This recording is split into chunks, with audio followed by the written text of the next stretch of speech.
Então, a pergunta da Camila é uma pergunta assim meio que que abrange muitas pessoas, né? Muitas pessoas têm essa pergunta.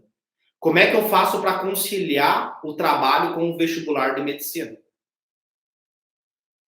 Tendo pouco tempo para estudar.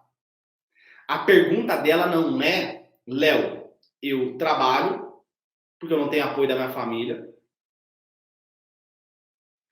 e eu tenho pouco tempo para estudar. O que eu faço para otimizar a minha atenção, a minha aprendizagem, a minha capacidade de memorização?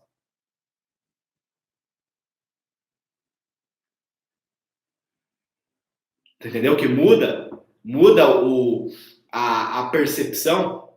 Vocês entendem isso? Que muda. Comenta aqui, Léo. Eu entendo. Fala assim, eu entendo. Só para mim saber se tu tá entendendo aonde que eu quero chegar.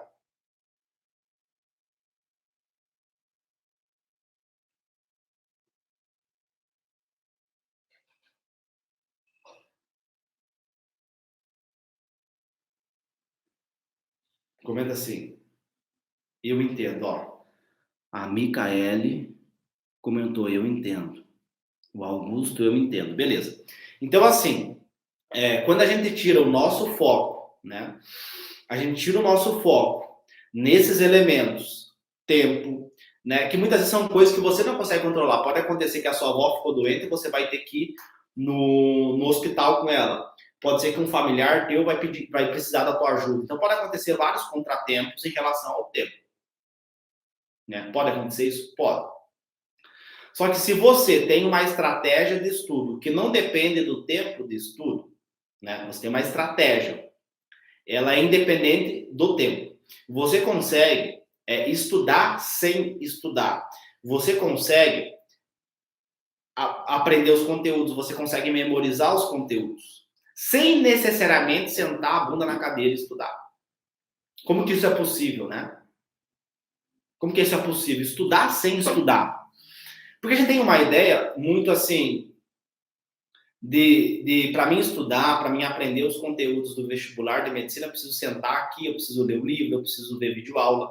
Né? A gente acha que a única forma da gente adquirir conhecimento é assim, né?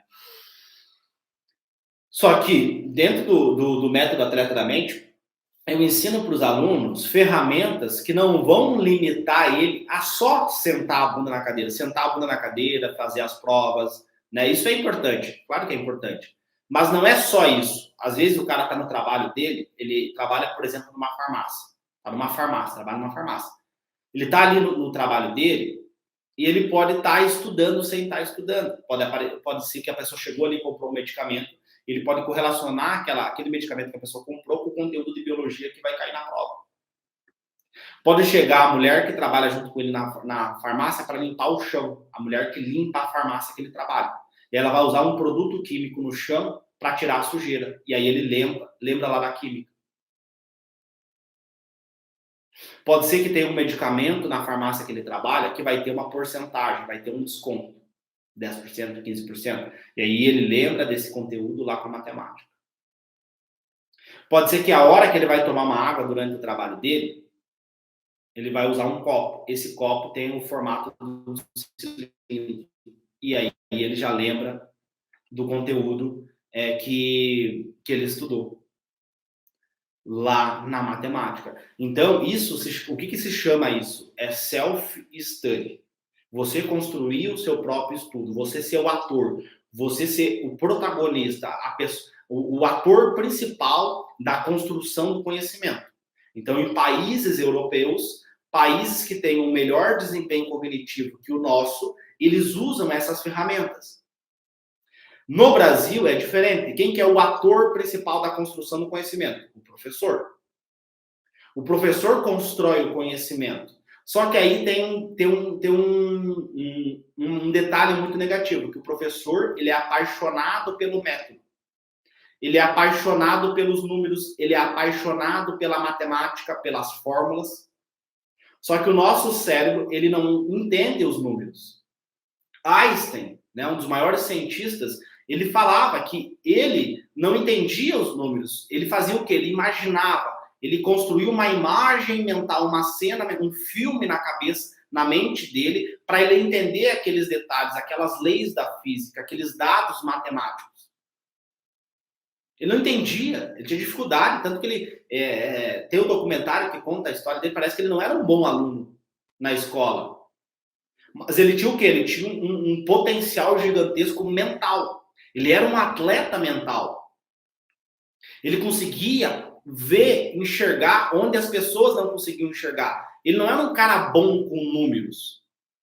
Ele era um cara o quê? Que ele imaginava. Tem uma frase dele, que eu sempre cito isso lá dentro do método Atleta da Mente, né? Eu falo para os meus alunos que a ciência ela é limitada. Mas a nossa imaginação, o nosso mental, ele é ilimitado. A gente consegue imaginar coisas, a gente consegue perceber coisas que a ciência não consegue perceber. Então, quando você começa a treinar a tua mente e você começa a ter estratégias de estudo que vão fazer você ter mais atenção, que vão fazer você aprender mais, memorizar mais os conteúdos, o problema não é o teu trabalho. Entende? Como é que eu vou fazer para conciliar? Se você tem uma boa estratégia de estudo, se você tem uma boa técnica de estudo, você tem organização, você tem um estudo que rende, um estudo onde você aprende, que você vê resultado. Porque a pior coisa para o vestibulando é o quê? É ele sentar para estudar e não ver resultado. O cara estuda, passa um mês, passa 2 meses, passa 3 meses e o cara não tem resultado nos estudos. E aí quando ele vê eu falando de 60 dias, ele não entende. Pô, como assim 60 dias para passar em medicina? Como assim? É um milagre, é uma mágica? Não. É um conhecimento neurocientífico aplicado para você conseguir passar em medicina. É como se antes você estivesse com um Fusca e agora você está com uma Ferrari. Você vai sair do ponto A e vai chegar no ponto B. E aí você percebe que em 60 dias você consegue ter mais resultado do que 3 anos estudando de forma errada, estudando com o método brasileiro. O método brasileiro, ele não funciona, porque ele coloca o professor como ator. Na escola, no cursinho e na faculdade, né, o professor é o ator. Eu tive aula de cirurgia com o Dr. Lucas, que ele é o coordenador do curso de medicina. E aí ele falou o seguinte, ó, olha que ele já tinha falado comigo isso ano passado, tá? Eu conversei com ele, ele já havia falado comigo sobre esse detalhe. Ele começou a aula dele e falou assim, ó, a minha aula, ela vai ser diferente. Não adianta eu vir aqui falar, vocês não vão entender. Então, assim, eu vou disponibilizar as aulas teóricas, as aulas, os livros, os materiais teóricos na plataforma da faculdade, vocês vão lá e acessam, e a nossa aula, a gente vai compartilhar conhecimento. Eu vou fazer perguntas para vocês, eu quero que vocês construam conhecimento junto comigo, porque eu já sei, né? Ele não usou essas palavras exatamente, né? Estou dando uma adaptada aqui, não usou essas palavras, mas ele construiu essa narrativa, que é o seguinte, não adianta eu vir aqui falar, sendo que na internet vai ter aulas melhores que a minha, ele falou isso. No Google, a pessoa vai dar o pesquisar no Google, o Google vai responder para ela em 3 segundos. A função dele, como professor, é fazer os futuros médicos a pensar. E esse é o grande gap da escola. Por isso que o método brasileiro, o método de ensino brasileiro, ele é muito ruim. Ele é péssimo. Porque ele coloca o professor como foco. Tu entra numa sala de aula, quem que é o foco? Quem que é a autoridade? É o professor. Só que o professor, ele é apaixonado pelos números, ele é apaixonado pela metodologia. Ele sabe todos os números, ele sabe todos os detalhes. Para ele é óbvio aquilo, mas para o cara que está sentado ali não é óbvio. E aí o professor fala, porque ele é apaixonado pelo método, o aluno sai da aula. Me conta, o que tu aprendeu hoje?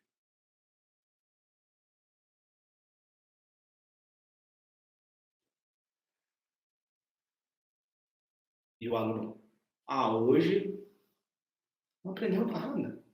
Ficou o dia inteiro na escola, não aprendeu nada. O dia inteiro na faculdade de medicina e não aprendeu nada.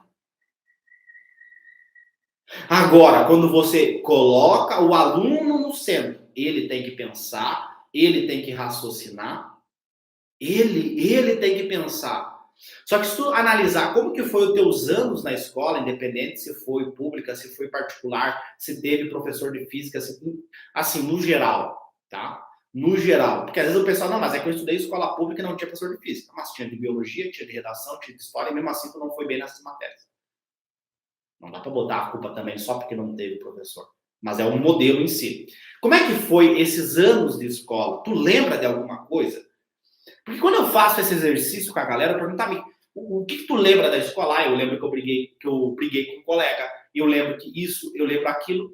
Mas de conteúdo, o que tu lembra? Ah, eu não lembro. De matemática, não lembra nada. Ou seja, aquele tempo foi inútil para a pessoa. Foi um tempo perdido. Foi um tempo que não trouxe resultado para aquela pessoa. Por quê? Quem que era o foco? O professor. Aí o professor fala, de número, de fórmula, isso aquilo não traduz para a linguagem do aluno. O aluno não sabe que a fórmula para calcular o volume do cilindro é a área da base vezes a altura. A base é uma circunferência. Πr ao quadrado multiplicado pela altura. Ele não sabe isso. E o professor nunca estudou neurociência. Ele nunca entendeu que o nosso cérebro é movido por emoções. Nós temos emoções, nós temos uma resposta emocional. Para quê, Léo? Para interpretar o mundo. Se aparece um leão aqui na minha frente, eu tenho uma resposta emocional para me fugir. Ou lutar com ele, luta ou fuga. Dependendo do predador, entendeu? Isso foi fundamental para minha sobrevivência. Quando o professor fala, eu estou num grupo social, eu não entendo nada que ele está falando, eu tenho uma resposta emocional negativa, eu não sei o que ele está falando. Agora, se o professor pega, tá, beleza. O que tu fez no final de semana? Ah, final de semana eu saí com meus amigos. O que vocês tomaram? Ah, nós tomamos tal coisa. E vocês usaram um copo? Sim, nós usamos um copo. Pois é, o copo ele tem um formato de um cilindro. Então o cara lembra da festinha do final de semana, ele não lembra da aula chata que ele teve com o professor, mas ele lembra do final de semana da festinha que ele saiu com os amigos dele. Entende? Então o cara não vai saber os números. O professor precisa traduzir isso para o aluno entender. E aí, o aluno sobe o nível emocional, gera uma neuroassociação negativa com aquela disciplina de matemática, porque ele não entendeu. E aí tem um detalhe extremamente importante que a neurociência traz para nós. Nós somos, do ponto de vista do nosso DNA primitivo, nós somos sociais. Então, você quer ser aceito no grupo da faculdade, você quer ser aceito pelos seus amigos, você quer pertencer a um grupo. Por isso que você andar com pessoas que fumam maconha, você vai ter a tendência a fumar maconha. Ponto. Tu não vai tirar... Não, eu não fumo. Não, tu não vai conseguir tirar teus amigos. Eles que vão te colocar ali. Porque o teu cérebro primitivo ele vai entender que você tem que pertencer àquele grupo. E para você pertencer àquele grupo, você precisa ter aquele comportamento do grupo. E às vezes isso é inconsciente. Se você anda com pessoas que comem junk food, você vai ter a tendência a comer junk food, pizza, hambúrguer. Se você anda com pessoas saudáveis, pessoas que comem alimentos saudáveis, que vão à academia, que fazem corrida, você vai ter uma tendência a fazer isso. Você é influenciado pelo meio. E isso, olha que bizarro, isso acontece de forma inconsciente, você nem percebe. Você nem percebe que tu está sendo influenciado pelo meio. Então a escola, ela atrofia o nosso desenvolvimento, tá? Atrofia, vou repetir, ela atrofia. E que mostram isso? Pega os dados para ver quem que sabe matemática, quem termina a escola sabe matemática, uma minoria. 2, 3%. Quem sabe interpretar um texto? 4, 5% do N amostral dos alunos que terminam a escola. Sem falar os que ficam no meio do caminho porque foi humilhado pela professora. Hoje, né? Hoje com a internet até já não acontece mais isso, porque se a professora humilha o aluno, se ela pratica racismo com o aluno filma, a turma filma e vai para as redes. Aí viraliza. Mas na minha época não existia isso, né? Eu terminei o meu ensino médio em 2012, não, eu fui reprovado, né? Daí então terminei em 2013. Naquela época não existia isso de rede social. A professora humilhava, praticava racismo, porque ela é concursada, ela tem o emprego dela, ela tem o salário dela, e assim, ninguém me contou. Eu vi e eu sofri isso na escola. Ninguém me contou, né? E tem estudos americanos que mostram isso, porque que as professoras motivam uns alunos e não motivam outros alunos, né? Tem um estudo que mostra isso, tá? Né? Então, dependendo do cabelo da pessoa, dependendo da pele da pessoa, né? Dependendo do fenótipo da pessoa, o professor vai estimular ou não vai estimular o aluno, tá? Eu até vou anotar aqui, porque eu quero fazer uma aula sobre isso. Beleza. Então, tem estudos americanos mostrando isso, né? Por que acontece? Por que o professor motiva uns e não motiva outros? Então, assim, e aí você sai com esse preconceito, você sai com essa noção do que é estudar pela escola. Senta a bunda na cadeira, estuda, e aí você acha que tudo é grego para você, né? E aí o que as pessoas pensam, e que foi o que a moça perguntou, tá, como é que eu vou conciliar trabalho com vestibular, tendo que eu tenho pouco tempo? Eu aumento o tempo, o que eu faço? Né? Porque na cabecinha dela, a ideia é o quê? Que ela precisa aumentar o tempo de estudo. Então, se eu estudar mais, se eu me dedicar mais, né? E aí vem um outro ponto que, por exemplo, comigo e com várias pessoas que eu converso, eu saí da escola achando que eu era burro, que eu nunca conseguiria passar em medicina. Só que depois eu descobri que eu não era burro, que eu tinha neurônio à vontade, eu tinha um cérebro e só não sabia usar ele. É que nem você ter uma ferramenta, você tem um telefone, só que você não consegue ligar esse telefone, você não consegue usar esse telefone, você não consegue usar as ferramentas desse telefone. Era o que estava acontecendo comigo. Então, acontece. Você consegue otimizar o teu cérebro, você consegue otimizar a tua mente. E aí você não precisa se preocupar mais com o teu trabalho, você tem que se preocupar com aquele período de tempo que você estuda e o que eu posso fazer para otimizar esse período de tempo. Então a pergunta não é como é que eu vou fazer para conciliar trabalho e o estudo para passar em medicina. A pergunta tem que ser: como é que durante o meu período de estudo eu vou otimizar a minha aprendizagem, vou otimizar a minha capacidade de memorização, tá? Aí, depois que você achar os elementos, você conseguir otimizar, aprender, memorizar os conteúdos, tá? Aí, e você ter consistência, né? Você praticar bastante, você fazer muita prova, né? Você ter um método de estudo, um passo a passo, para você não ter que pensar, né? Porque o grande problema da galera é isso. O cara vê eu falando de neurociência, ele vai lá e compra um livro de neurociência. Ele vai no Google e pesquisa neurociência. Cara, não vai cair neurociência no vestibular, não vai cair neurociência no Enem. E muitas vezes o cara vai pesquisar em português, os melhores conteúdos estão em inglês. Aí o cara, até ele aprender inglês, até ele pesquisar, e ele dificilmente vai encontrar esses conteúdos no YouTube e no Google, que são conteúdos científicos, ele vai perder muito tempo, ele vai perder 1 ano, vai perder 2 anos, vai perder 3 anos, até ele entender. Em vez de ele fazer o seguinte, não, beleza, eu não sei como passar em medicina, então eu preciso aprender com quem sabe. Então, você tem que acessar o quê? Um método, um passo a passo, né? Um passo a passo que vai dizer, faz isso, depois faz aquilo, para tu não ter que pensar, você só executar. Porque se você dá tempo, para você dar tempo para o teu cérebro pensar, você não consegue abarcar os conteúdos, você não consegue aprender, você começa a procrastinar, tá? E a procrastinação, você não aprende os conteúdos. Entendeu? Então, você precisa do quê? De um passo a passo para você executar isso. Desculpa. Você executar isso, né? Você executar isso e você conseguir render nos teus estudos, né? Por quê? Porque isso vai fazer você melhorar o teu desempenho. Melhorar o teu desempenho nos estudos. E aí você não se preocupa mais com o teu trabalho. Você não se preocupa mais com o que eu vou fazer amanhã, não. Passo 1, passo 2, passo 3, passo 4, passo 5. E eu não tô nem...